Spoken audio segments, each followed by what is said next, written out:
Hey, I'm Ray Hudson, and you are, I don't know who you are, but you're listening to Blaugrana Graham. Don't be like them kids in the Blair Witch Project and go away, right? Hello, everyone. Good evening and good afternoon, wherever you're watching. Welcome to yet another episode of the Driven Shot Podcast. We're joined here. It's Omar, Hawwash, Joav, Pedraza, and a special guest, Phil Schoen. Phil, how are you doing? Thank you for taking Not the time. bad. A little flashback there. So yeah, I guess that just gets the blood pumping. yeah. No, that's always the effect, shall we say, that Ray's voice tends to have on a lot of people, and it's awesome to have you here as well. So, today we've got a few things that we're going to talk about in terms of Barcelona, in terms of the win from yesterday. But first off, just kind of get into it. Joav, how have things been going for you? Really good, thanks. Really excited after yesterday's win for Barcelona and the loss of Atletico de Madrid. So LaLiga seems a little bit closer for Barcelona. Still no margin of error, but other than that, really good, Omar. Thanks. That's awesome. And Phil, everything good on your end? Pray for my mechanic. No, other than that, like I was saying, I got a little bit late because I had to drop my car off. But that's okay. Also, dad of two teenagers, so that also could probably use a little bit of help. Yep. In general, I'm doing great, better than I deserve. That's good to hear.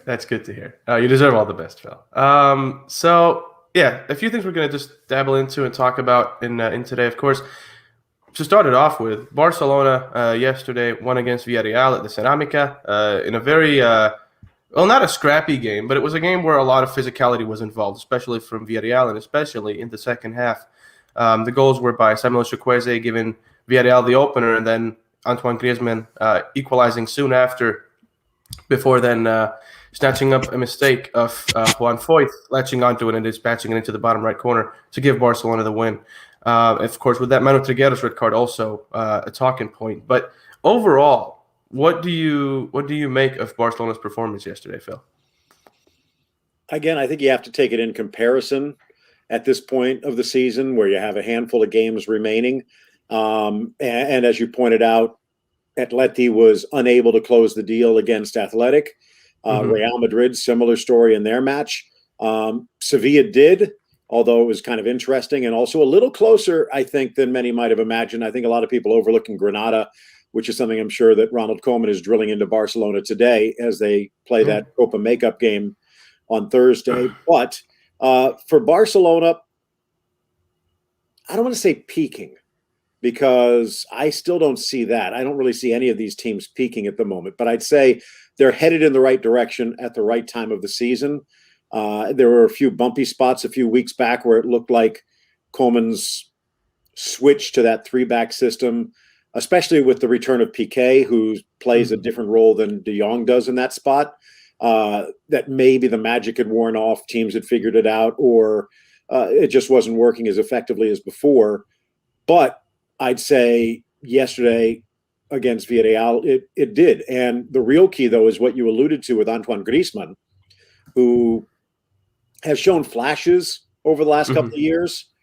But I'd say the first half of the season, even though he wasn't playing or the goals weren't going in, unlike last year, he didn't retreat. He just kind of kept playing. He had a good level head.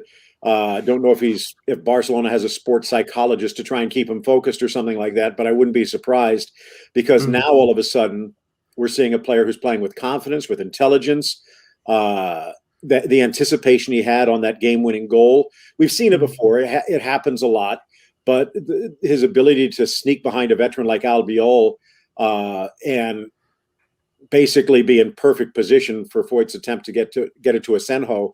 And all three of those players, other than that one moment, were absolutely brilliant, but Griezmann's anticipation changed the game. And while it might not have been as pretty as the first goal, we've seen plenty of pretty goals from Griezmann over the years. We haven't seen him click in this Barcelona system. And now we're starting to. And especially after Ousmane Dembélé kind of went off the boil a little bit with the injury. And maybe that was something also that other teams figured out. They just had to play a little deeper to counter for his speed. That Griezmann's really stepping up, and we're starting to see signs of what we saw at Atleti and perhaps even more back at his days at La Real. This is just a guy who's loving life right now, and it's paying off for Barca. For sure. I mean, I think it does feel like he's finding that form now that Barcelona fans have been screaming out for. And I don't think he's hit the absolute top level of his abilities with Barca just yet, but I think he definitely is headed in the right direction. And one thing I also found interesting with that attack, as I was talking about it yesterday, usually if Griezmann if we rewind like 4 or 5 months back where he wasn't in this form and didn't have this sort of confidence, even if he did manage to anticipate that pass and intercept, he would probably have taken a touch or two, then went for a shot, or first-time shot would go right into the hands of the keeper, right? So that's something as well that I think, obviously he has been working on his finishing, but it is really good to see him having this sort of confidence now, and it feels like he has that extra edge, that X factor that Griezmann usually would bring, and this is what he was expected to bring when he joined from Atleti. And I think for Barca, it's great news that he's showing that right now. No, we saw that as well for Villarreal with Samu Chukwueze on his goal, where I don't want to say he's Griezmann-like, but that would be a very similar to description what we've seen over the last, I'd say up until the last 2 or 3 weeks, because he's red hot now. But a guy that has all of the tools, has the anticipation, the creativity, everything but a reliable, consistent final touch. And what he did to beat that back line and Marc-Andre ter Stegen might be one of the best goals of the season in La Liga. Yeah. And it's also, as we saw from Real Madrid's game where they were held and from Atleti's game where it looked like at least they were able to preserve a point, that Barcelona is able to do what it takes to get the 3 points at this stage. It's still not done. A lot of people are saying Barca's in the driver's seat, but in all honesty, unless there are more stumbles that I don't see happening, it all is going to come down to that Barcelona-Atletico game. And if Atletico wins that one, they're champions if they match up at that point. Obviously, Real Madrid kind of hoping for a draw to bring both of them back to them a little bit, but their draw on Saturday really even hurts in that regard. Sevilla is going to be really interesting to see over the final 5 games. You normally see it down at the bottom of the table. Someone like Celta Vigo, who hit that magic 41. I mean, it's still possible for some of these teams down in the relegation zone to even get to Europa. That's how tight things are right now with 5 games left. But normally you kind of figure 41 points, you're safe. And we've seen this year after year. Team hits 41 points and they don't win another game the rest of the way because they're probably still suffering from a hangover. From a Sevilla perspective, they've clinched a top 4 spot. That was their goal, especially I think once the season progressed and you saw the challenges from a La Real, saw the challenges from a Villarreal, and now those have been held off and they've clinched a top 4. Even though they're only 3 points back, they're the dark horse. It'll be really interesting to find out. And they do have that head-to-head with Real Madrid. So maybe they could finish at least in 3rd, but it doesn't really mean that much. With coefficients and everything like that. Sevilla knows where they're going to be in the Champions League pots. They know they're going to be involved, which is great. So do they still, or can they still find that extra gear to make a push? Because if they can get the win against Real Madrid and Barca Atleti draw or something like that, then maybe there's even the chance for them to sneak in. And I can't recall a race that's been this tight maybe in the last 20 years between the top 4 teams. So it's going to be fun. And the interesting point also is the fact that those 2 games, whoever wrote the schedule is a genius. You have Barcelona Atleti and Sevilla Real Madrid, same match day. So we're going to learn a lot in a week or 2. Yeah, it's going to be very interesting. Joav, what do you make of Barca's chances? Because, of course, Villarreal, I think at least for people that don't watch La Liga regularly, they would say, oh, Villarreal are a small side. Don't worry about them. Barca are going to cruise ahead. And as we saw yesterday and as we see time and time again, Villarreal are a team that know how to trouble Barca because their style in some ways is similar. They don't mind having possession, whereas with some of the other teams, like with Getafe, they like the more physical aspect of the game and they'll play based on that and then maybe just absorb the pressure, go on a quick counter, and score that way. But for Villarreal, the interesting thing is they have this versatility in the style they play, and they manage to trouble Barca. And, of course, next game for Barca is against Granada, who are very much going toe-to-toe with Villarreal. So Joav, what are your expectations for that game and for Barca for the rest of the season? I think Barcelona, as Phil said, they have found this form that allowed them to put them in the position to actually go and win La Liga. Something that a lot of people didn't really think would be possible just a few weeks or a few months ago. So I think Ronald Koeman's team has really clicked and has really begun to understand themselves on a much higher level. And something I want to point out, that first goal by Griezmann, the long pass by Mingueza, it reminded me somewhat to the first goal of Luis Suarez, I think, against Real Madrid, in which Dani Alves sent him a really, really long ball in the Clásico in the Camp Nou. Luis Suarez just controlled it, and he tucked it in against Casillas. And so it is something that I really like to see back to remind me something of that. And also that Griezmann is actually playing with a lot of confidence to actually try a chip, because that's something that a player will only do when they have the highest of confidence and they know that they can do it, because otherwise they would just try something else. But I think Barcelona are understanding themselves a lot better. I like players like Jordi Alba that are really just like flaring up again on that left wing, something that they do really well. And also Busquets, that has also been a player that has been really prolific with this 3-5-2 system. So I do really like Barcelona's chances, and also like the fact that they look like a team. They don't just look like individuals playing together, playing individually or for themselves, but actually playing like a team.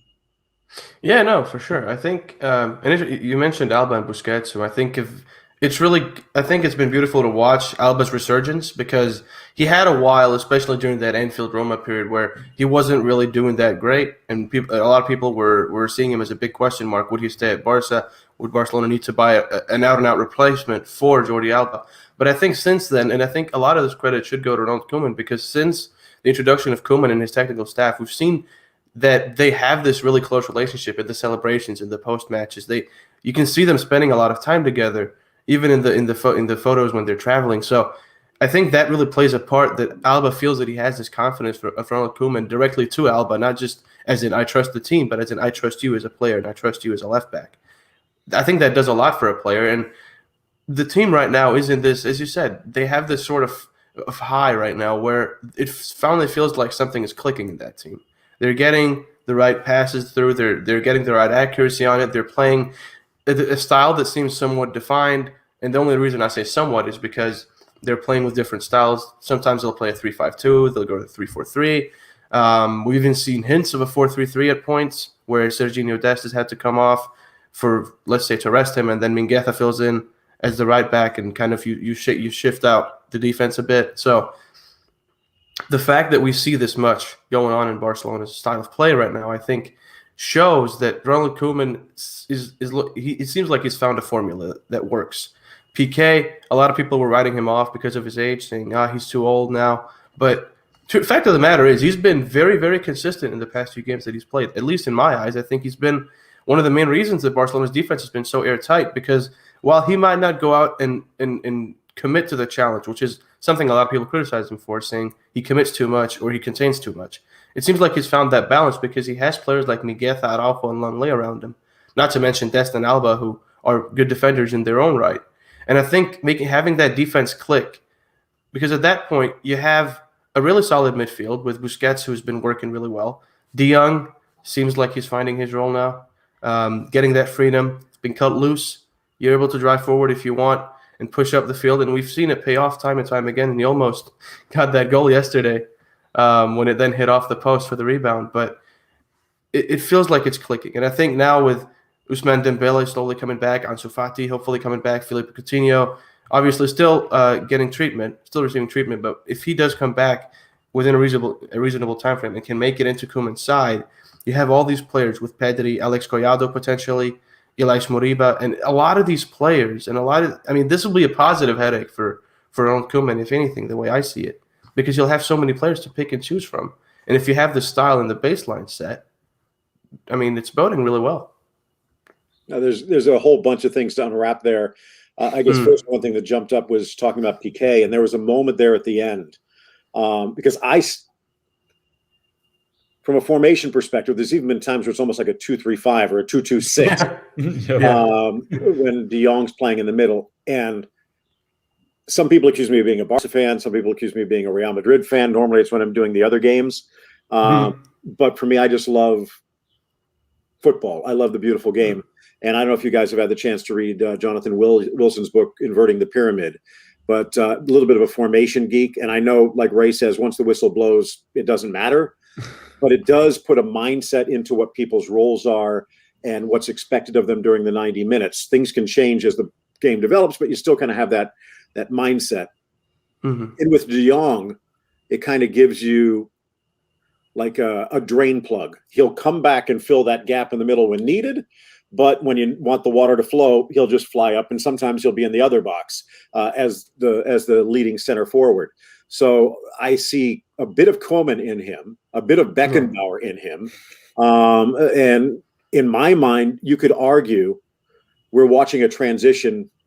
Forgive the blasphemy of this being a Lionel Messi team to a Frankie de Jong team. Obviously, Messi kind of slaloming in even more over the last month into that Xavi role, but the goals are still coming. He's up to 25. He didn't get any yesterday. He was a little off yesterday, but the team was able to pick up without him. But getting back to the Piqué moment, there was a moment in the second half where they were trying to stretch the defense, especially with Langlais getting pushed up a little bit. And there was a long ball down the flank. I think it was to Chukwueze, and we know how fast it can be. And Piqué got over in perfect time and sent it out for a throw with a nice challenge. That's something I think a couple of weeks ago we might not have seen. So there are moments, again, I think that in the system, putting De Boer in the middle gives you a lot more versatility. But against the better teams where you do have to be a little bit more solid, if you can get a good game out of Piqué in the center of the three, again, that's even a point where I think you look at Ronald Araujo, and he's fit in quite well in that spot. Maybe a little learning to do, but to get that out of Piqué, a player that has his leadership and his mentality, is even better. So in regards to some of the other situations you were kind of talking about, De Boer's kind of a mad scientist this year, and I never would have expected that from a player that kind of came out of the Dutch system where you're locked into 4-3-3. You have to be able to play every role, but once you get to the top flight, this is your role. And we saw at Valencia, and maybe it says more about those Valencia players, where, not saying they're prima donnas, but there was a lot of talent on that team when he was there, but they weren't as malleable, moldable as surprisingly this Barcelona team has been. I mean, you think back to Luis Enrique, you think back to maybe not as much before with the Ant, but with when Quique Setien came in, and you'd hear word coming out of the dressing room. Now, maybe in regards to the whole relationship that he has with Ricky Puig, maybe in some ways, well, there's an axiom in the business world that if you come in and take over a foundering ship, the first thing you do is fire someone, because then you get everyone else's attention. It's not that he fired Ricky Puig, but he kind of made it obvious. And the criticism was that some of the words that were going on in the dressing room were making it out into Mundo and the sports dailies, and he didn't like it. And he thought it was Ricky that was doing it, and he made it very obvious that he was not happy and things would change if that continued. We don't hear those discussions anymore. And for any team, no matter how good you're doing, there's going to be a little, once the door closes, a little finger pointing, a little discussion, some arguments, maybe even pushing and shoving in the shower. You never know. And then once the door opens, everything's great again because you've worked it out. That's what happens as a family. That's what happens as a team. And I sense that, unlike what happened at Valencia, unlike what's happened everywhere else he has managed except in Holland, that this Barcelona team respects him and is willing to work with him at this point. Now, the question as to whether Joan Laporta is going to do that as well, with Xavi lurking on the sideline. You almost kind of have a feeling. He won the cup, great. Doesn't really matter, but it could be that little asterisk at the end. If he doesn't win La Liga, that opens the door for a change. And I'd almost be more interested in what you guys think, with more your hearts on the line as well as your brains. If they finish second, has he done enough to stick around next year under Laporta? And is Xavi ready for this team? Because I think what we've seen this year under Ronald Koeman is the start of a transition. And in the process, giving him full credit, I would love to see Ricky Puig more often. I would love to see Conrad de la Fuente get a chance, just because there aren't a ton of speed merchants on this team. There's really only one.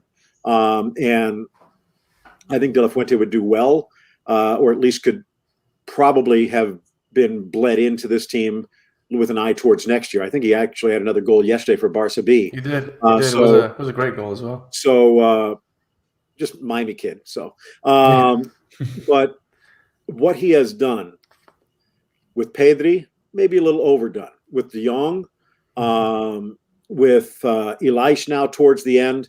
But what he's done by the insertion of these specific players, Dest would be another one, and he spotted him and done quite well. The return of Sergio Roberto gives him a little bit more, many more options. But he's been able to, as you alluded, put players like Jordi Alba and Sergio Busquets into position to do what they do best and what they did well for a decade. Not that there's people covering for Busquets, but just the formation, the players around him, the trust that he has with them, that if he's under pressure and he makes a one-touch pass, they're going to get it and know what to do with it. Alba, same story, especially with the three-back, that he has a player that is maybe not fast, but quick, like Longley behind him, allows Jordi the comfort to push up a little bit more, where I think under Setien, and even early on in Koeman, where they were pushing Dest up on the right, that Alba was kind of locked back a little bit, maybe only half speed, pushing up on the left side. But now, with this change in formation, change in personnel, the developing chemistry, it's squeezing out a few more years from Alba and Busquets and putting a smile on Messi's face. So, as I said before, even if they don't win, it's almost back to the drawing board if Xavi or some other manager comes in. And maybe the end result will be brilliant. Xavi will bring back the Pep Guardiola days and tiki-taka with a plan B and a plan C. You never know. But I think what we're starting to see from this Koeman-led team isn't Pep. And it might not be as good, but considering what they have at their disposal, it is a huge breath of fresh air from what we've seen over the last 5 or 6 years. No, I mean, as you were saying, and I think you made a lot of good points with that. I think Ronald Koeman has done, in my eyes, a really, really good job. And yes, of course, would I'd like to see Riqui Puig a bit more? Sure. And I think, I mean, a lot of people want to see players like Riqui Puig shine. But the fact of the matter is, Koeman makes the decisions, and he's liked Pedri a lot. And, you know, when Pedri plays, you can see why. I mean, for his age, he's incredibly mature. He plays for the badge. He's all over the pitch every single game. And yeah, people would make the call and said, hey, maybe you should rest him a bit. You've been playing him pretty much 90 minutes for every single game. But I think, I mean, there really isn't much that I would change about what Koeman has done, because I think he's done a brilliant job. He's virtually transformed this team from what we saw pre-Koeman to now. And I think that even if let's say Barca get a bit unlucky or drop a point here or there, and wound up getting second spot in the LaLiga table. Let's say Atleti win. I still don't think letting go of Koeman would be the right decision to make, because I think, at least the way I see it, if you keep making changes, you're never really going to have that period of just, okay, this is what we have, this is what we're going to work with. Because, let's say Xavi comes in. If he's obviously seen that, Valverde was there for a while, then Setien came in, didn't even get a transfer window to do what he wanted to do, and came in amid a pandemic and didn't even get time to get Martin Braithwaite time to adapt to the team, because obviously he had, I think, El Clasico and then one game, and then they had that break.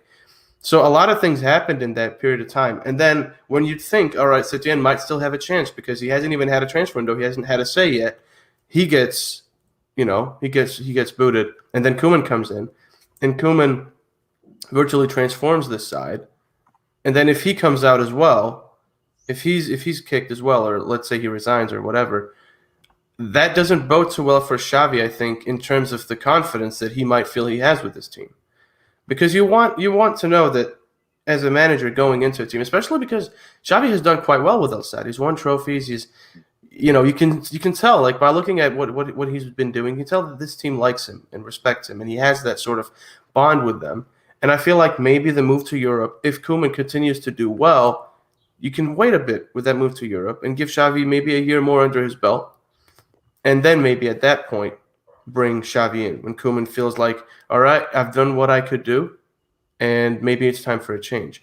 Because I think, I mean, the way I see it, when Koeman came in, people didn't really have any expectations. They were just like, oh, it's going to be another, Setien story or another Valverde story towards the end where it's not really going to be what we want. It's going to be the opposite. It's going to be someone that doesn't know how to lead this team. All that talk.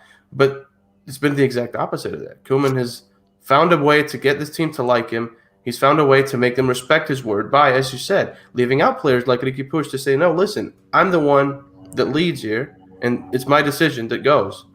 And it's worked for him. And sure, does that maybe leave Riqui Puig with a bit of a bitter taste in his mouth? Sure. But I don't think Riqui Puig's time in Barca is over yet at all. But, with that said, I mean, I think it's too early for Xavi, not because I don't think Xavi is ready, but because I think Koeman has done such a brilliant job so far. I feel like it would be a bit unfair to just ship him off and say, all right, Xavi's taking in, because you couldn't finish second in a season that's been so airtight in both ends of the La Liga table. I mean, even this we're this close to the end of the season, and we still don't know which teams are going to get relegated because so many of them are so close. And even Eibar wins today, and they're back in the mix. Exactly. And I'm a huge Quique Setien fan, and I was drooling over possibilities with him stepping into Barca. But as you said, just the whole situation, maybe even more the front office. And when you think about it, I mean, Koeman showed some flashes early on, maybe a sign of what could happen. There were some disgruntled moments here or there, and he did. I don't want to say it was Mourinho-like throwing people under the bus, but he was quite vocal that there might be an issue here or there without mentioning names, except for Ricky that one time. That it really wasn't until it became quite obvious there was going to be a presidential change, and whichever of the two leading candidates it was, I think it would be a breath of fresh air. I kind of like the Laporta one, just for the simple fact that it brought back stability, and it brought back, for lack of a better word, the memories of when Barca was at its best, where the other could have been a brand new day, but it was a little bit scarier, maybe a little bit more of a situation where there's some insecurity. With Laporta that comes in, you do have that security. This is a guy that's done it before and knows how to do it again. And even if there is a $1 billion deficit, he's the type of guy that has the connections that will find a way to fix it, or at least push it down the road a bit so it doesn't matter as much. And also, we've seen signs of, and people are reading into every single facial expression from Lionel Messi. As they do. How many fingers did he use on the handshake? But, I mean, it does. The wins are doing it. The joy is doing it. But I think it's also from Messi's perspective. I haven't heard anyone get a report of who he actually voted for. Again, I think it was one of two people. I'd imagine so as well. Yeah. And I think even if it wasn't voting for Laporta, he's quite content having him there. There was a decade's worth of a relationship before, and now a comfortable pair of shoes. And I think that was something, again, that Koeman was able to take advantage of, because that's when Barcelona kind of started its unbeaten streak. Yeah, it was. It was. Joav, what do you think of the whole situation in terms of Koeman v Xavi and all that? As I was listening to it, I was like thinking, okay, what can I say something different? Because you guys have basically just covered all the bases. But I did think of something. So let me put this situation. Imagine, this whole situation of this whole season with all these games and all the pandemic and all that. Imagine a manager like Ernesto Valverde in the shoes of Ronald Koeman. So how well would he have done? So I think that really puts into perspective just how well Koeman has done. He basically received the same team that Ernesto Valverde had, because, as you said, Quique Setien didn't do anything basically for the team. He didn't have a say in a lot of things. But Ronald Koeman did bring a lot of stability to this team, especially in a time where he didn't even know if he would have a job at the end of the season, especially with all these presidential candidates saying that a lot of saying that Xavi was the manager and all that. I agree with Omar saying that Xavi maybe doesn't still have enough experience to go on to Barcelona, especially as we know that Pep was on the B team for a few years before he was actually promoted to the Barca first team, as well as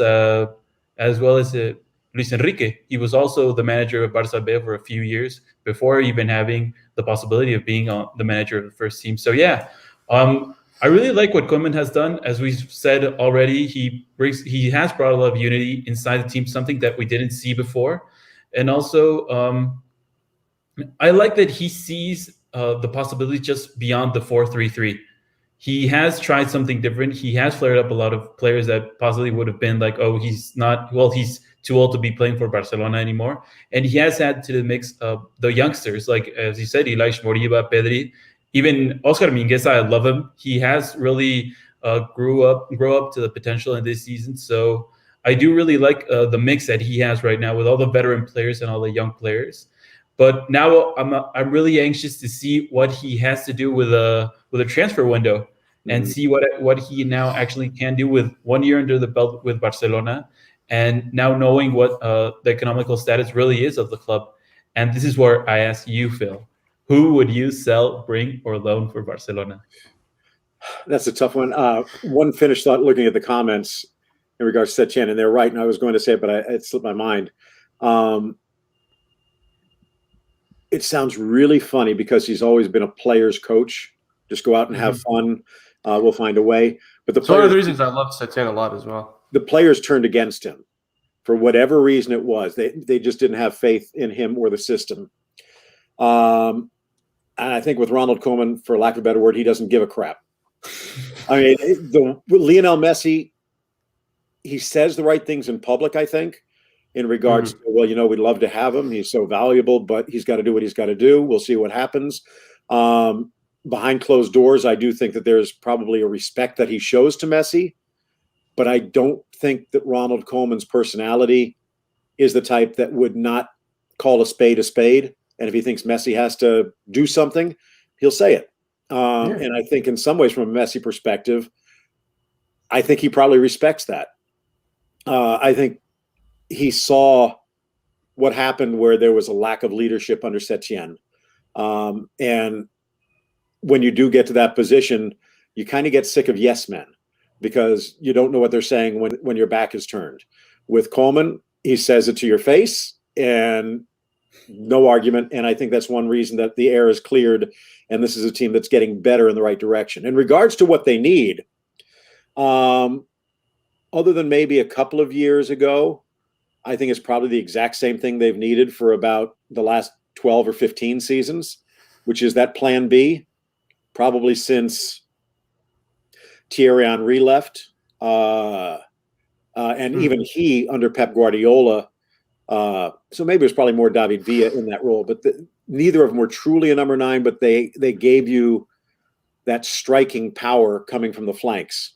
Obviously, under Luis Enrique, that changed a little bit. Tata, it changed a little bit.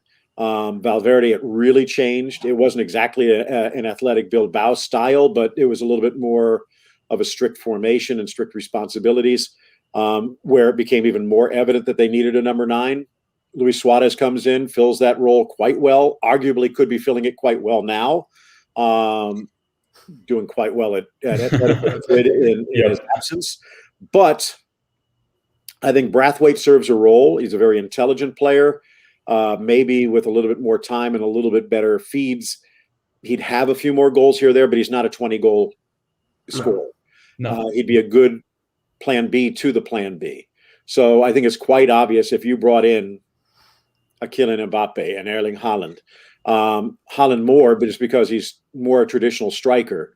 Although I think we saw this past weekend that Mbappe can play that role as well, almost a more Henry-like. And with a system like this, maybe he'd get even more chances than he is at PSG. But there's a few other players that are playing in some of the lower leagues, and one of the names eludes me. I'm trying to remember a young Serbian kid playing in Italy, but I can't remember where. But again, prototypical number 9. to the point where maybe you take a risk. But for Barcelona, I think they can't afford to take that much of a risk. You need to make the money count. You're going to have to be creative to find the money to begin with, assuming, again, of course, that Lionel Messi sticks around, which I think right now is probably at least 75%, unless PSG really comes in. I think PSG might have nipped ahead of Manchester City a bit. He'd love to get back with Pep. That's great. And it would be kind of cool playing with a player like De Bruyne, et cetera. But I think if he goes to PSG, Neymar probably sticks, Mbappe probably sticks, and just like Neymar went, you have the chance to be part of something special. However, I think that what we've seen from this season, the smile that's put on his face, the fact that it's now a new project, it's not just, as he even said, something I've been saying for years, throwing more Band-Aids at a gaping wound and trying to heal it. Instead, what they've done is they've kind of cut some of the dead wood off a little bit, and they're trying to start again. And I think he likes being part of that project. So I think he sticks around. That's the first domino. And not just for Barcelona, in my mind, probably for the transfer window. Because if he goes to a PSG, if he goes to a Manchester City, if he sticks at a Barcelona, that affects what happens with all of the other big pieces, which then affects those other pieces that are flying in. I think next year, got to find a way to get Ricky Puig in a little bit more, a couple more of the younger players, like maybe Conrad, bleed him in a little bit. I think Elias becomes that much more valuable. Maybe they make a decision on Junior Firpo, who I think has done well in the limited times that they've put him in, but I think he's still a bit of a vulnerability. Not saying you can go out and get a Gaia, bring back a Cucurella, something like that, to slot in for depth on the Alba side. Although in some ways you could say that's why they brought Serginho Dest in initially, was actually on the Alba side. They didn't expect Roberto to get hurt. So now with Dest, you have a little bit of cover. I think because of the injuries and necessity, they've found Araujo and Mingueza can both play. Umtiti, if they decide that he can still contribute, is absolutely worthy of being a top 4 player. Longley is probably a lock at this point. Piqué maybe in this system has another year or two. So I don't think there's problems there. Limited problems on the flank with De Jong and Elias and a reborn Busquets. I think you're pretty good there. Maybe you see Pjanic get a few spot positions there if you hold on to him. With Pedri, again, Elias maybe stepping up. Messi dropping back a bit.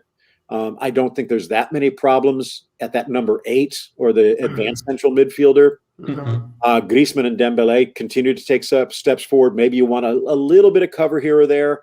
But again, it just comes down to that number 9. And the problem for Barcelona is, there's probably only about 3,000 or 4,000 teams that are also looking for a number 9. Barcelona has the cachet. I'm sure that Laporta will find a way to finagle things a bit, that maybe except for those top tier players, you could get them in without a problem. So it'll be really interesting to see what happens. Now, if they go and bring back Neymar, who knows? I don't see that as a perfect fit. I do think he's a much more mature player. We're seeing that kind of like what Ibra did when he went to PSG, where that mantle of leadership steps in. And he is a difference maker. I mean, as much as I love Haaland, as much as I love Mbappe, they're still not 100% the type to lead a line and make the impossible happen, where Neymar, just by his personality, will try that. Doesn't always work out, but he does the unexpected. But I still think that he's happy at PSG. I think they'll probably get past Man City. Bayern, I think, was the hard one. So if they can at least make it to 2 Champions League finals again, even if they don't, to make it to this stage 2 years in a row, shows that they're still that they're one of the best teams on the planet. So I think you're probably looking to, maybe even like a Gerard Moreno, someone like that, someone that you maybe get a little bit cheaper, that has that elusiveness, a little bit of flexibility. He's not just a bump on a log or a rock up front, that you can slot him into a couple of different places, but is also comfortable playing in that center spot. If it's Agüero, it's not always height. We saw it with Angel Correa over the last couple of weeks. low center of gravity, if you're not afraid to get in there, that you can cause a lot of problems. And Agüero's been doing that for a decade. How much more does he have left in the tank? Who knows? Probably a couple of years, though, in this type of system. And just like David Villa, maybe you can get something out of him. And maybe, again, it would be a way to make Messi happy, to give him something to look forward to. So, again, I think that's the one gaping hole that they need to fit. Even Ter Stegen, who I think probably has a couple more years before you have to worry about looking for the next. Neto behind him is a good, solid backup. And I know they have a couple of decent goalkeepers coming up through the system. So, again, it's just that number 9, just like it's been for Barcelona, just like it ever was. Yeah. Not really much has changed in that regard. I mean, of course, Suarez filled that gap, but as the years went on, you could feel that maybe he started to stagnate a bit, and it was time for a change. And I think people tend to say Barca made a mistake by selling him. I think the main mistake was to sell him to a team that's going to rival you for the title, a direct rival. Well, this again gets back to the front office, where it's like, oh wait, we didn't put Atletico on that list, and they actually, I mean, you say sell. They actually had to pay Luis Suarez to leave town to the team that might end up winning the title ahead of them. So that just goes to show what was going on in the front office at the time. That's not going to happen with Laporta, although still interesting, because I know he did lose his money man. He lost the person that was supposed to be in charge of finances. I'm not sure who's stepping in that regard, but that's going to be maybe even more than a player, to try and figure out what to do with the debt, what to do with the implosion of the Super League and its potential revenue. You're going to have to find other revenue streams, which maybe include selling off some of the pieces on this Barcelona team here or there, or with the inevitable, considering he can walk, if someone comes in and makes here's the world offer to Lionel Messi, trying to get ready for that next generation. Yeah, I mean, maybe, because then at that point, well, depending on the sum that Barca did, I mean, I imagine even if it's not a sale, if it's a free transfer, they would still maybe get a bit of commission out of it. That could help towards building and even, sealing off the debts. So, I mean, I think this transfer window will be very interesting. And I think, with Laporta, I think it is a big challenge that I imagine he looks forward to. Because this is, basically Barcelona saying, okay, we're having a bit of issues. You can come fix it because you were really, really, really good for us a while back. And, we trust you. And the fans and the associates have obviously shown that. And I think for Laporta, this is something that I imagine he'd be very, very excited about. And I think that will sort of transmit to the players in this, as we also saw when Barca beat Athletic Club, they on their shirt they said this is the first of a new era. So there is this whole feeling of, okay, we're starting something new. This is a fresh slate. We're starting off. We've got these players and we've got this team to go with. And that's why I don't think we'll see Ronald Koeman walk this at the end of the season, because he's in the middle of doing something really, really great. And I don't think that Koeman Barca, I don't think that's peaked yet. I think we'll see that really peak once Koeman gets a say in the transfer window, which I imagine he will get here in the offseason. No, one quick thing on that also, and I know a lot of people are saying, yeah, but in fact, I saw they're losing a lot of big games. Look at Real Madrid, look at Atletico Madrid of late. That perhaps because of COVID, definitely an impact from the revenue sharing that's starting to step in. When I say because of COVID, because the big teams were a little hesitant to go out and spend money, which meant that there wasn't really a market to buy players. The dominoes didn't fall. Because of the increased revenue from television, those smaller clubs weren't forced to sell. And I think we're seeing it in France, especially. We're seeing it in Spain significantly. We're seeing it in Italy, where teams 5 to 20 are a lot better than they have been in recent years over the last couple.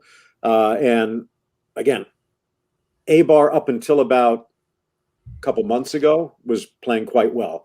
Granada was down in the relegation zone. Now they're challenging for Europe. Celta Vigo, when they made the change to Chacho, were down. I think they were rock bottom or just above. They were down. Now they're safe on the verge of Europe. So it just goes to show that, and you could even take that up to Sevilla if you wish. because I think people were looking at Sevilla as a potential top 4 team, but I don't think people were looking at that separation that they might be closer to the top 3 than they would be to 5 or 6. I think that Sevilla has kind of stepped up. And even though Villarreal has gone off the boil a bit with all of these draws of late, and Real Betis again, this was a team that was facing relegation a year ago just because they were trying to fight on 2 fronts. But they go out and they pick a brilliant manager, personnel-wise, in addition to style. And we're watching Real Betis play some brilliant football, and now they're in 6th place. So, again, I think the fact that Barca has lost the odd game here or there, although, again, credit, the only game they've lost at home is against Real Madrid. You look at Real being held by Betis. You look at Athletic beating Atletico. La Real leading the league for a significant part of the season. That it's a lot harder than it has been for the last decade. Part of that is the fact that Real and Barca aren't as good as they were. Part of that, I think, is the fact that Atleti has come in at least as a worthy challenger. But I think that top to bottom, those leagues are a lot harder to win now. Yeah, they are. And I mean, again, you can see it if you look at the table. You can see that it's airtight pretty much everywhere. I mean, few points separate the teams that are fighting for relegation to being a mid-table side. And obviously, there's 3 points between 1 and 4 here. Yesterday, if it wasn't for Barak Yilmaz in France and his heroics with 2 goals and an assist, it would have been 2 points between the top 4 in France. Although I think that's once PSG gets its nose in front, I think that maybe they pull away. But Lille's still in front, and Lyon and Monaco are still in the race. So, and even again, look at Italy. Juventus is stumbling a little bit. I thought that they would right the ship and at least challenge.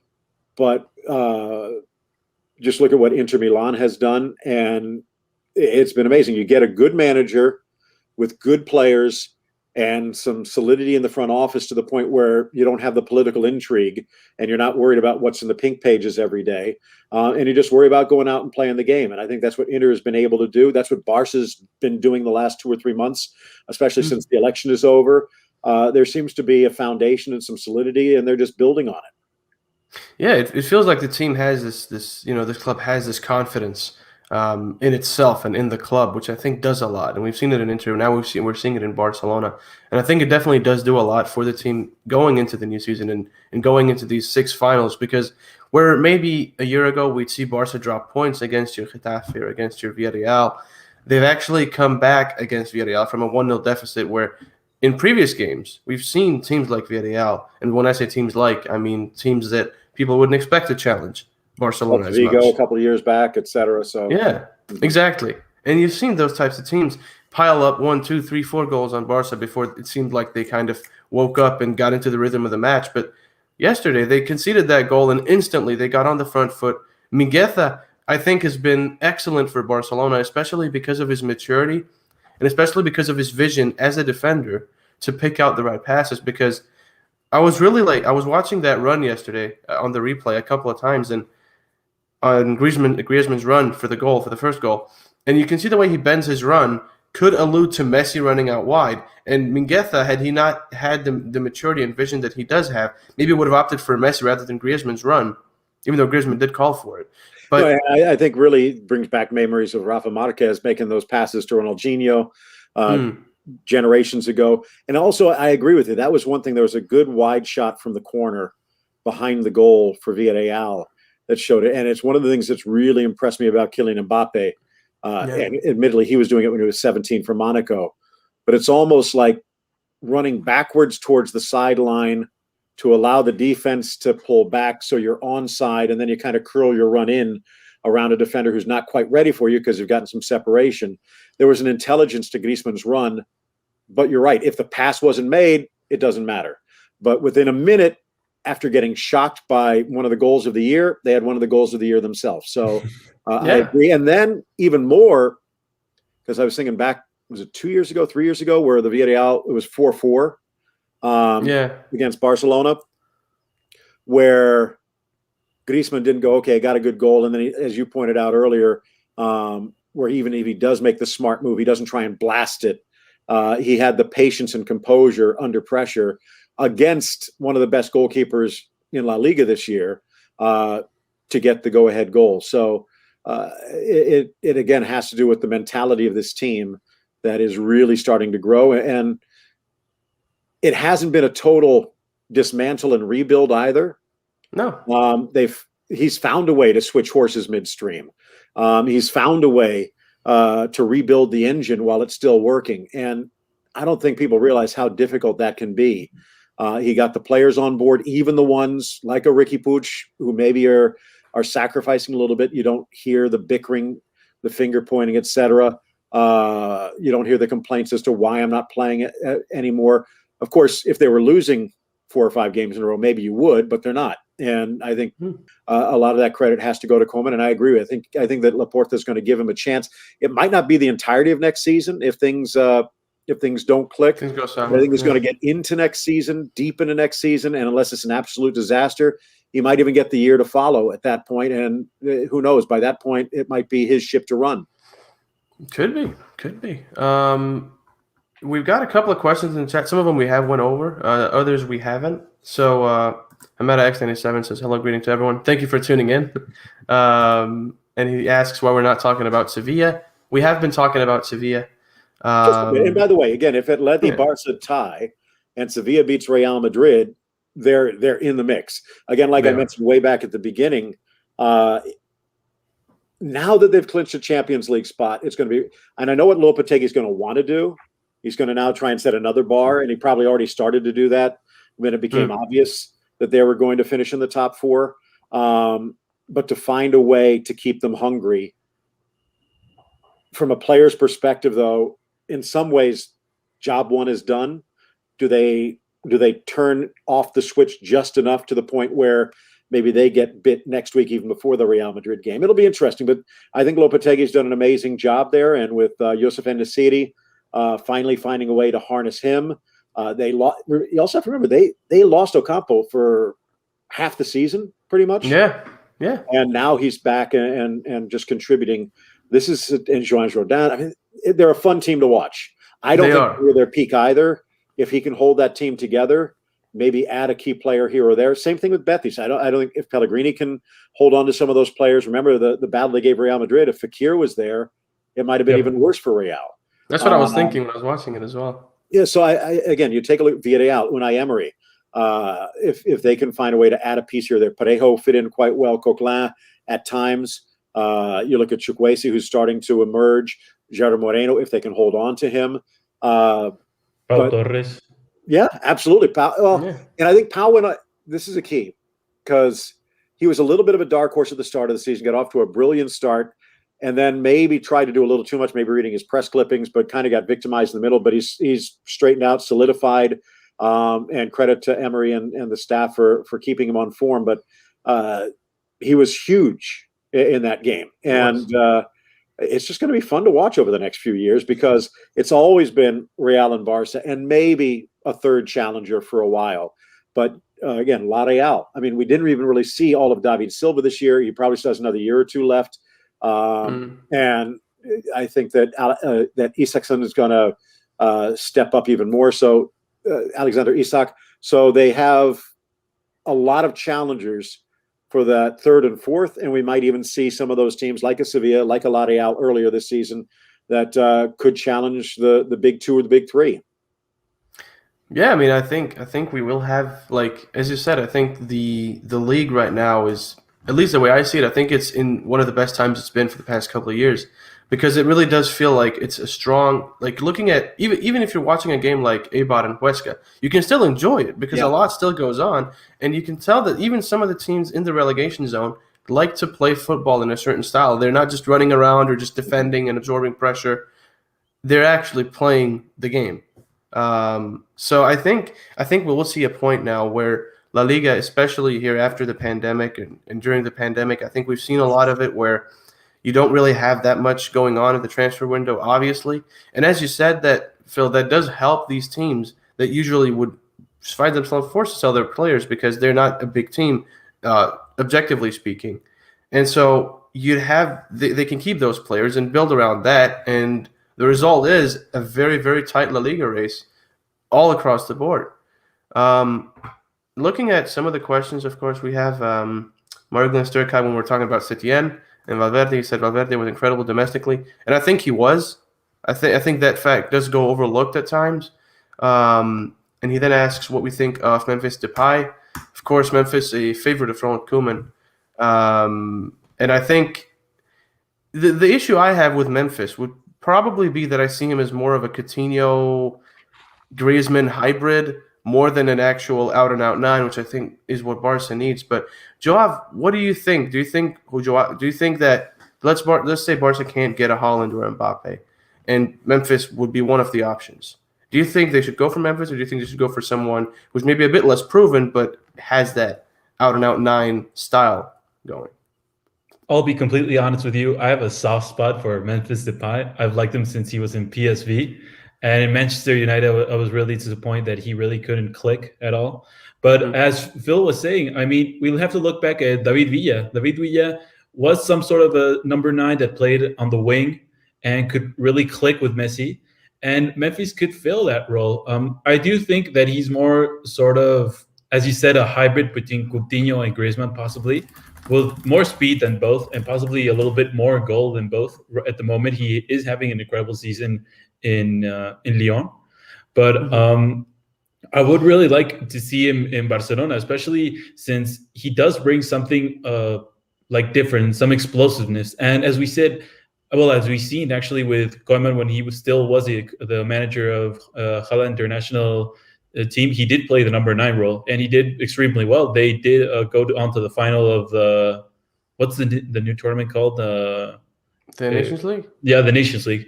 So they did go on to win to the final. And I do think Depay could do something special, especially since Koeman does really want him in the team. He does see him fitting into his own system, something that possibly 1 year ago they would have said, oh, you have to buy, Depay for 30 million. And Koeman doesn't really know if he'll be here next year. So it's, again, one of those situations where what are you going to do with a player if the manager leaves? But now, 1 year under his belt, he does still see that he could fit into his system, especially that Depay is motivated to come to Barcelona. So I think that would be a positive for both sides. Yeah, I agree. Phil, what do you think of Memphis? We'll take this question, then another one, and then we'll wrap it up for the day.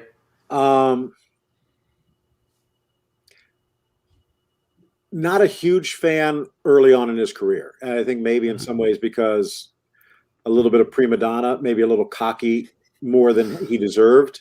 However, watching over the last season or so at Lyon, I think he's matured. I think he's very dangerous. You put him in the right position, you get the right mindset, you have the right manager, and Koeman would be one that would be able to handle that. I don't think he's a savior, though. I think he would be one of those ones, if you have to let a Coutinho go, if you have to sell Dembele or someone like that for the finances, that Depay would be a very good player to step in and give you a bit of creativity and a professional performance. I was just thinking about this. I wanted to double check. But again, in that match yesterday, Burak Yilmaz overshadowed Depay. Problem is, Yilmaz is 35. You take a look at someone like maybe a Lautaro Martinez. No one's really mentioned that anymore.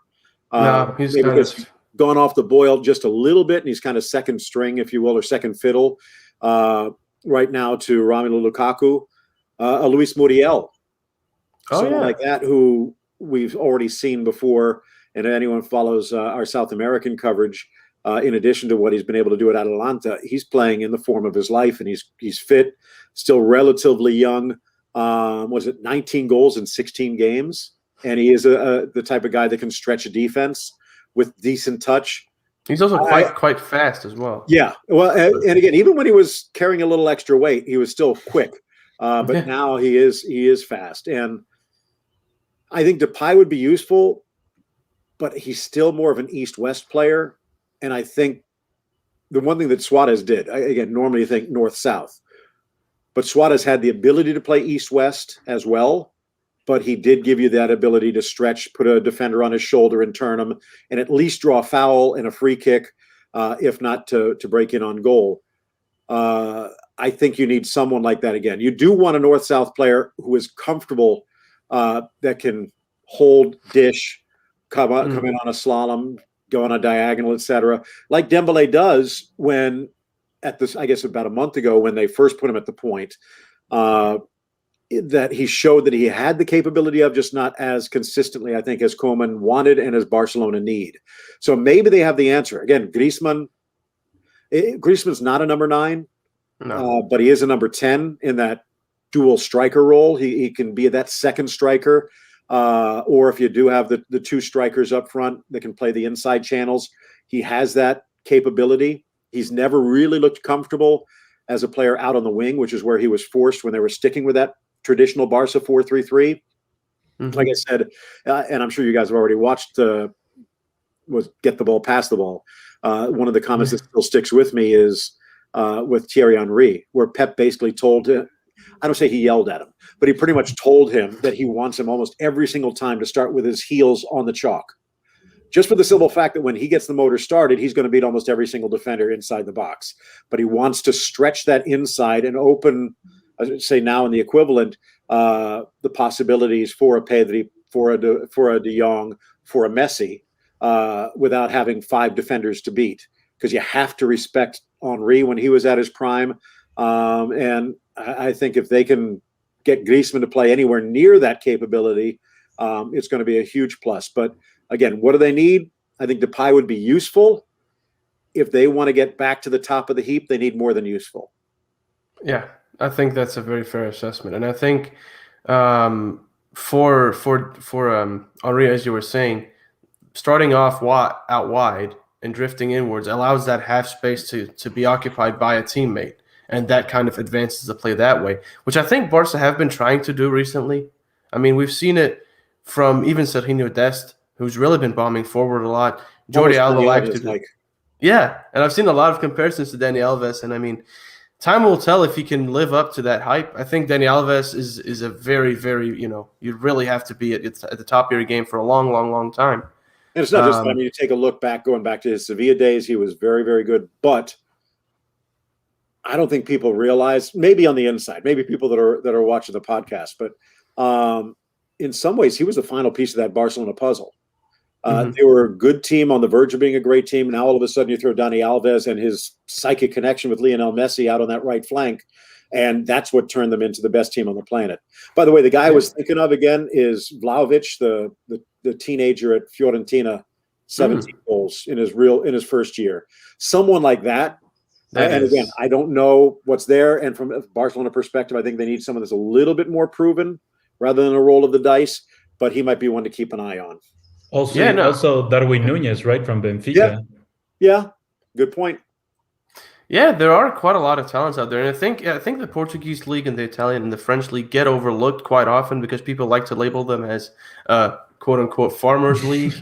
But the fact of the matter is, they produce a lot of the big talents that we've gone on to see, that we still see. A lot of the talents that a lot of people that now love and love to watch have come from those leagues and from the French league especially. So I think for talents, that's definitely one of the places you would go. And I mean, in the future, if Barcelona would go for a role, if they want to jump the gun on a young striker or a young midfielder, getting one from the French league wouldn't be surprising. Hamada X97 adds to the question that we were talking about earlier with Memphis and asks about Edinson Cavani. I think the issue with him is just that he's too old. The way I see it, old. I think maybe, like I said, 35-year-old Yilmaz to build a team around. But also, he's doing well enough at Manchester United, where I don't think anyone gave him a chance. And now they're talking about giving him a contract extension. I think he stays at United for another year or two, and then maybe comes to MLS and joins Miami, or who knows. I would imagine that. Or even heads back to Uruguay. So I think he's got at least one more year at United, and I think he's going to do quite well there. I mean, he might be 34 now. 34, 35. He keeps himself in such great shape. He plays like a 27-year-old, and he hardly ever gets hurt. So I think that's plus. Very durable. But again, I agree with you. I do think you want some. I also see Rodrigo had asked about Dembele. Frustrating. I'd say if it wasn't for what we saw a month ago, I'd say it's almost time to cut bait. But when they threw him into the center channel, if they can't find anyone better. Again, going back to the match they had against Cadiz, where Koeman's substitution pattern was criticized, the fact that Dembele and probably Conrad again to another, along with Serginho Dest, are really the only players that can stretch a defense. Yeah. And if they can find a way, maybe in the offseason, say, hey, Usman, here's what you have to work on. And I don't mean on FIFA. If they can get him away from the video games and get him on the practice field to the point where he becomes just a little bit razor sharp, you slot him into that center period, and there's not going to be a lot of defenders that can keep up with him. No, I think I love the line that he had where someone asked him, is he a one-footed player? And he said, yes. He just doesn't know which foot. Because, I mean, his left and his right foot are absolutely brilliant and almost mirror image. It's not like you notice that he has to do a little bit of tweaking to get the same power in his left foot. It looks like this kid came out of the crib, able to use both. And again, he is such a dangerous player that if they can make him more lethal and more consistent, I agree. He's a player for the future. I don't think he's going to be the type of player that can carry a team. I don't know if he has that personality. I think he's maybe just a little too much of a loner. He doesn't seem to, at this point, have that leadership capability like a De Jong, et cetera. But he is a powerful weapon if they can harness him. Yeah, I think that's a fair point. I mean, as a player, I think he does have the skill set to be a number 9 in this Barcelona system.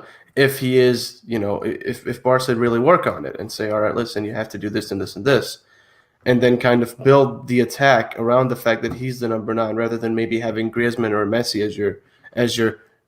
I mean, Messi hasn't really been playing as the 9, but we have seen Messi slot into that 9 position sometimes. Even De Jong has been slotting into that false 9 position at times. Elias, as we saw against Villarreal, really likes to get up there, but also is to be found in Barca's box when defending. So I think if, as you said, if Barca don't find a number 9 that they think is suitable for the system, and Dembele winds up staying, I think playing him in a number 9 position, because you also remember you have Ansu Fati coming back. True. You've got Coutinho who can operate in the half space, not comfortable out wide, as we've seen plenty of times under Ernesto Valverde, but as we saw with Bayern, as we've seen with Liverpool, he is comfortable in that left half space, drifting inside, linking up the play. Where Pedri is, though? That's also the other question, Yep. because that's I think the headache that Koeman is going to have, and I think from Barca's perspective, a Pedri would be worth keeping over a Coutinho, given Coutinho's recent value, and then at that point, how much would Coutinho go for? Because obviously the market has reached a point now where you can't really get a whole lot of money from him. So it's also a question of, if you want to sell Coutinho, would you be content with getting a 20 million euros, for instance, or would you rather hold out, try and make it work, and then maybe get that out of it more rather than they couldn't get that before, which is why they had to basically hold on to him when he came back from Bayern. They've rebuilt his reputation a bit in the fact that he's finally played well with Barca. However, now you also have the injuries where he's missed half a season. So it is kind of a balancing act. But again, in my mind, Pedri, I don't think you want to hold on to Coutinho at his salary to fill in every 5th game. So I think that's Pedri. I think, again, you raised the interesting point with Ansu Fati. If you do turn Dembele into the 9 and maybe even convert things a little bit in this new formation where Griezmann recreates his second striker that he was behind Vela at Real Sociedad, now all of a sudden you throw Fati into the picture and you have Messi. It's going to be kind of interesting to try and figure out where to put all those chess pieces. Now, Fati, the one advantage is the fact even if he comes back 100% healthy the start of next season, they'll probably bleed him back in a bit. So that gives you a little bit of leeway. I don't think you get rid of him at this point. It's an obvious choice. You're going to hold on to him. No. So that then becomes, and again, all of this is a moot point if Lionel Messi packs up his bags. So it's a good problem to have, like you said, but it potentially could be a difficult problem if very talented players aren't getting the playing time. Now, again, Koeman is the type of manager that can run a good ship, and maybe he'll stop it from being the point where it develops into a cancer. And he has shown a willingness to be a little more creative when it comes to tactics and even to adjust tactics in the middle of a game. And it's worked rather well for him. So sometimes to a curious point, I remember again, where a week ago where it was such a tight game, he ended up changing 3 of his 4 defenders and almost made a meal of it. But I think that it's in some ways it's so much easier to get players who fill a role because that just puts the puzzle together by itself. Yeah. The players that Barcelona has right now, Koeman's had to be and might have to be even more so next year, a lot more creative. Yeah, I think that's an excellent point. Because there is as you said, there are so many talented players, and if Barca wind up keeping Pedri and if Messi stays, you've got Griezmann as well, who you'd like. If he stays, obviously want him to fit in, and he's slowly finding his role. So how do you make sure you don't jeopardize that by putting in someone else? So again, a lot of work for Ronald Koeman next season, I think.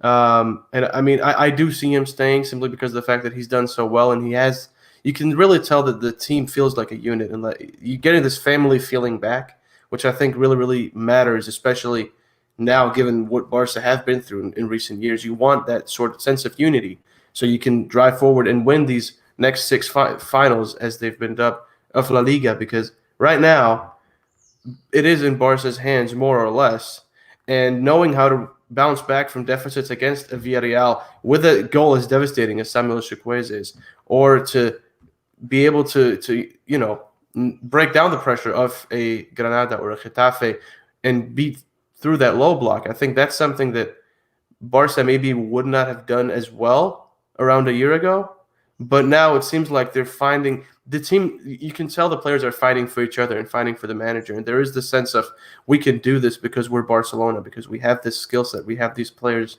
and we have the trust of our manager, so we can do whatever. Like everything is possible, And I think it's really important to have that mentality into a team.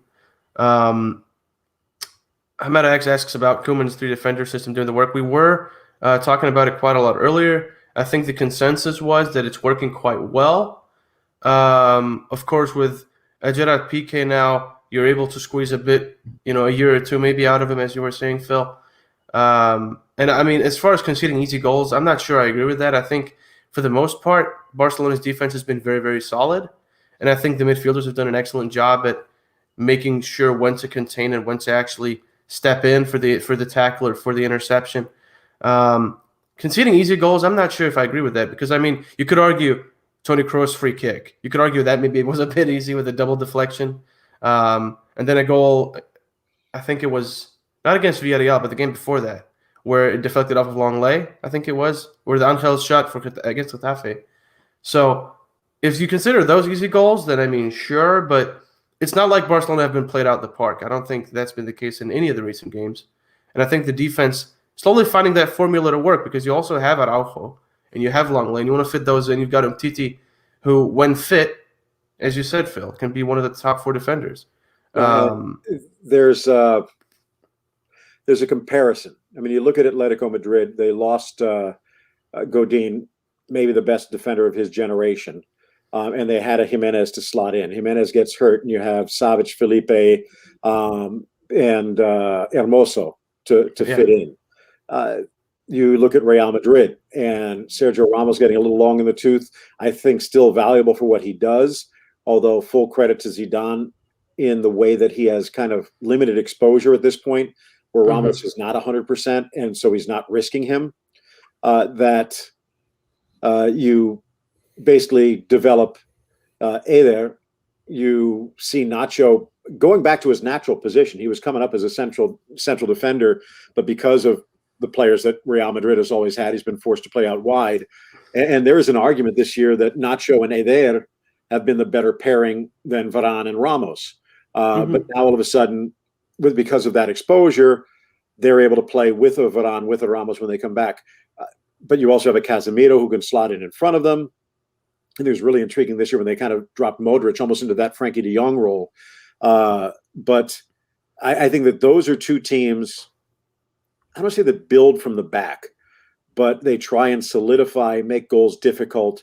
It doesn't hurt to have a Courtois or an Oblak behind. Nothing against Ter Stegen, but he's a different style goalkeeper. He's a much more of a risk taker, which in some ways is a perfect fit for Barcelona. They're a risk-taking team where even a Militao or a Savic, the ball comes in, their first tendency is just going to be to blast it to the moon. Barcelona does not do that. And sometimes it cost them. I remember the throw in, although with COVID, it's now a blur. Was it this year? Was it last year? I think it was earlier this year. The throw in that kind of bounced up and Longley got handcuffed and it ended up turning into a goal. That was an easy goal because of defensive miscue. But that's because he was trying to play it rather than just get rid of it. I think that there are very solid defenders that they've uncovered. But again, Busquets is not a destroyer. He's a lot better defender, I think, than people give him credit for. Yeah. The timing of his tackles when you get close is brilliant. But I think that this is a team that tends to sacrifice defensive stability for offensive danger. And more often than not, over the last 2 decades, it's been a good gamble. Occasionally, you're going to give up a goal, but then again, this is a team that goes, okay, and then they score 5. So it's just a totally different mindset. And I think that it works for Barcelona. They might be exposed a little bit. You could say, some might point to Chukwueze. Look how easy it was for him to dribble through. No, look at the dribble that he made to get past 2 defenders and a goalkeeper that are world. Yeah, that was a great run. It's like Ray always will say. I mean, like I'll point out, well, what are they going to say in the video room? Because coaches are basically going to analyze. You should have done this. You should have done that. You could have stopped this. Sometimes you just got to sit back and say, that was an amazing play. And Chukwueze's was an amazing play. You talked about the fluke goals that had come up before.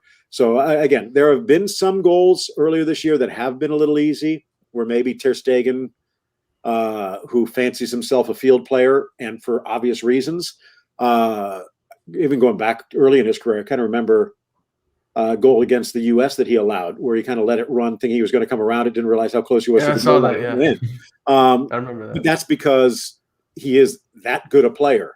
Sometimes you get victimized by overconfidence, but put up or shut up, and most of the time they've put up. And they're entertaining to watch. And you've talked about it before, going back to Setien's Las Palmas, to the Betis sides, to the Villarreal sides. There's just something about teams that are willing to take the risk to play the beautiful game, when sometimes it might blow up in their face, that makes this game so enjoyable.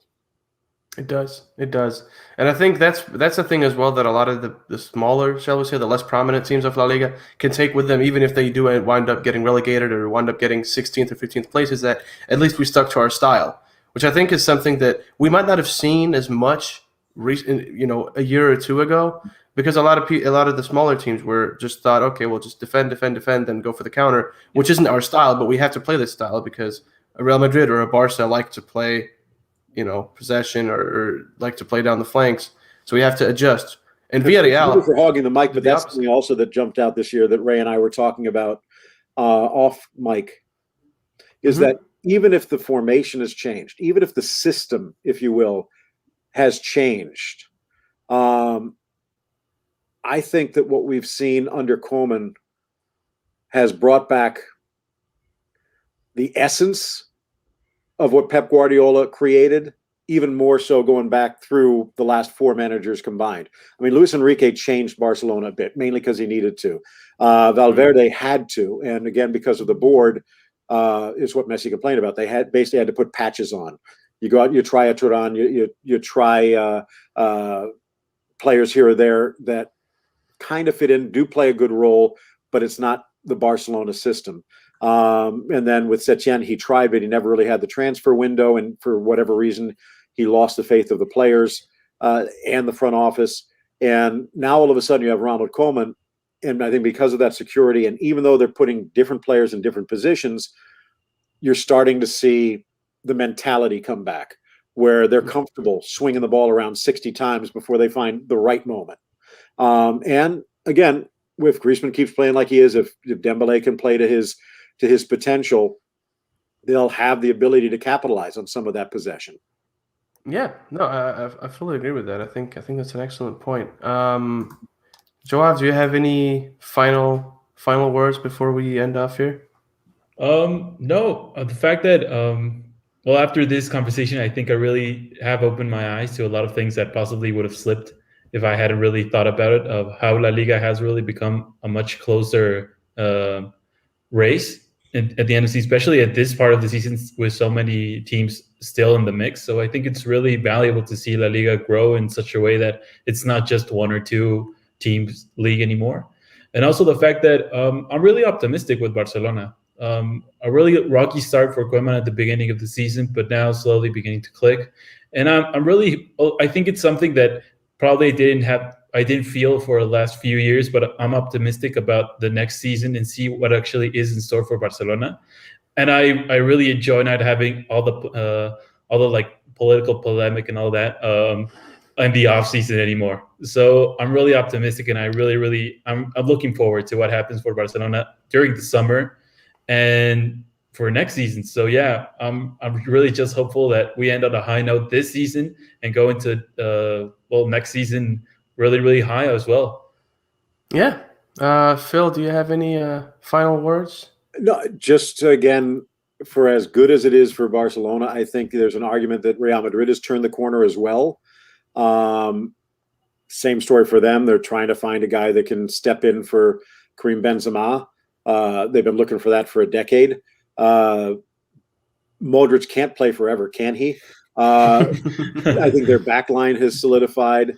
I think that they're going to be stronger. They, again, maybe missing one or two, or they have to be a little bit more active in the transfer window, perhaps than Barcelona. Although again, under Zinedine Zidane, they haven't been. They've been very focused in on the opportune buy or bringing up their own. I think Atleti, even if they do stumble here, I think that they've taken a step forward. Even if they do lose Jimenez to a big money deal to the Premier League, I think that they've shown that they have some depth.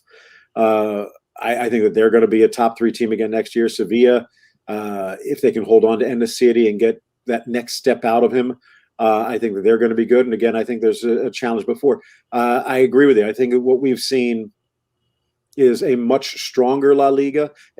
And it kind of goes back, I guess, early days before when I was growing up, and people would talk about American sports like, and kind of when you think about it, almost Super League like from George Steinbrenner with the Yankees, where they were trying to twist arms to get more and more money. But the Yankees needed a good Milwaukee Brewers team or a Minnesota Twins team just as much as people needed a good Yankees team.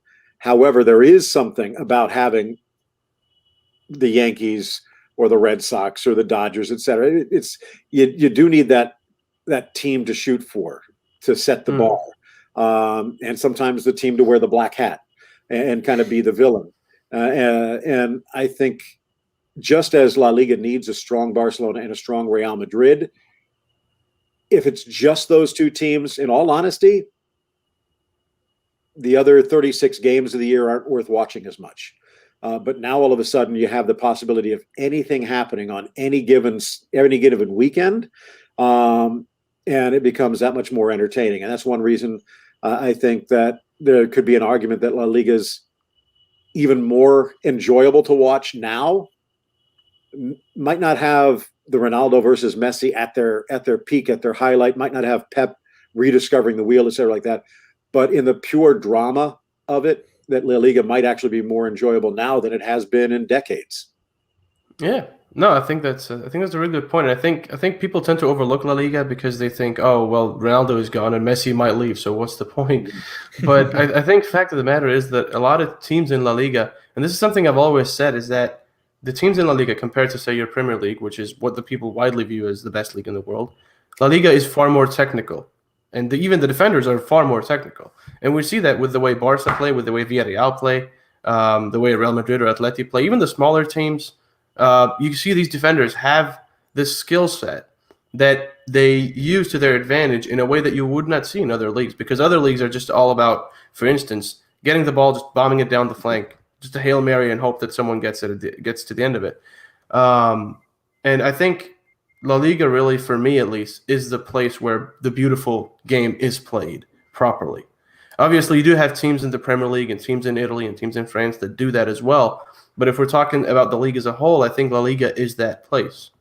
And I don't think a lot of people give too much credit to La Liga for that. But I think we'll see that keep happening as the years go on. If because right now the current status of the Liga looks very, very promising. We see a lot of these smaller teams making a difference. We see a lot of the bigger teams growing into this new sort of style, and it really does feel like at times that La Liga has evolved a lot in a small span of time. And it feels like anything could happen, as you said. Next season, virtually every weekend, anything can happen in any given game if it continues like this, which hopefully for the La Liga watchers, it does. Phil, let the people know where they can find you.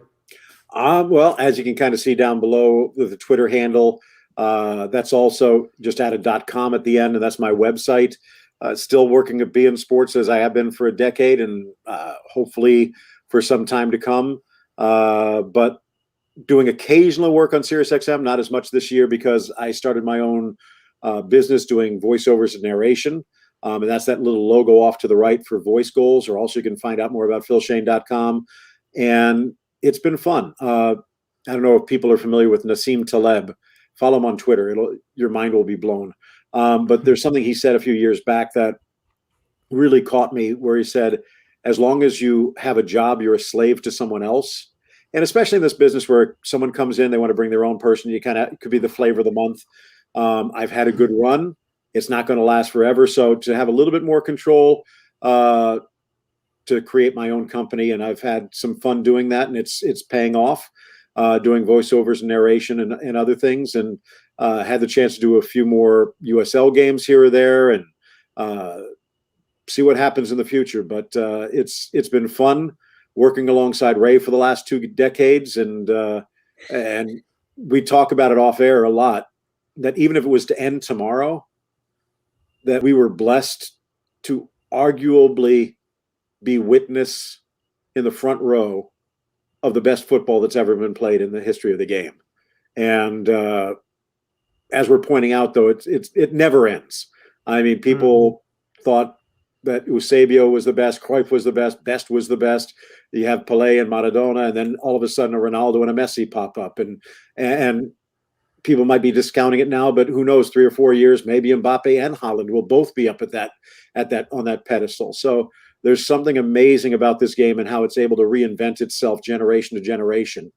Maybe it's just a short memory, but I think it has to do with just the fact that this marvelous game we call soccer or football is the best sport ever invented, and it keeps reinventing itself.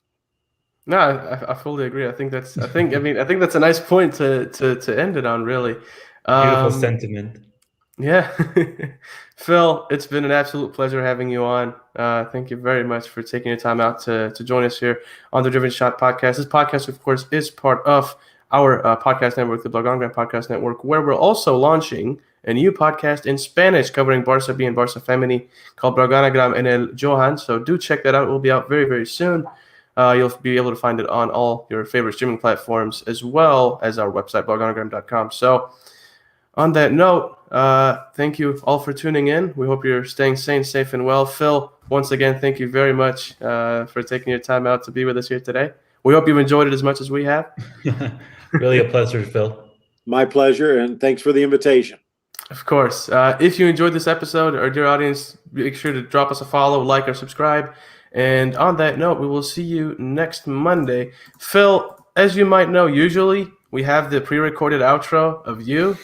I don't know if you'd like to do that now, or if we just roll the pre-recorded one. Go for it. I want to give myself a grade. All right. All right. Thank you, everyone, for tuning in. We will see you next Monday. And I guess on that note, roll the outro by Phil Schoen. My name is Phil Schoen, and you've been listening to The Driven Shot, hosted by Omar Hawwash and the Blaugrana News Outlet. Thanks for tuning in, and we hope you have a wonderful day, and hopefully we'll see you again soon.